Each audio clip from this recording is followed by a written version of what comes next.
હાલો મિત્રો, આજે આપણે બનાવશું સ્ટફ વાલા અપમ।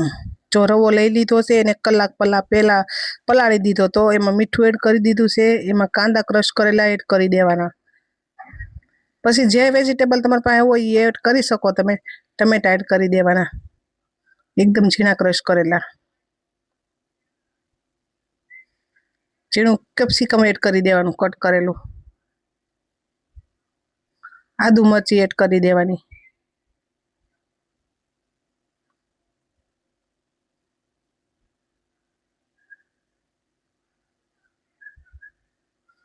પછી હલાવી નાખવાનું, મિક્સ કરી નાખવાનું। અને આપણે ચીઝ લઈ લીધું છે, મસાલાવાળું ચીઝ। મેં રેસીપી નથી આપી, પણ મેં ઘરે બનાવ્યું છે મસાલાવાળું ચીઝ, એટલે સોરી ચીઝ પનીર। અને હવે ચીઝ લઈ લઈશું। પહેલાં પનીર લીધું છે અને હવે ચીઝ લઈ લીધું છે। અને આપણે જે બેટર તૈયાર કર્યું હતું ને એમાં ઈનો એડ કરી દેવાનું અને હલાવીને અપમ પેન લઈ લેવાનું, એમાં થોડું થોડું એડ કરી દેવાનું।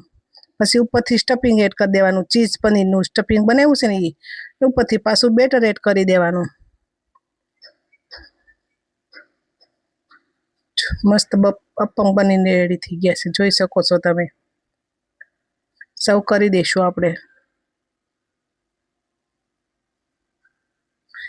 ટમેટો કેચઅપ લીધું છે, ગ્રીન ચટણી હોય તો એ પણ ચાલે, દહીં પણ ચાલે, દહીં હોય ને તો તમારી પાસે દહીં પણ ચાલે।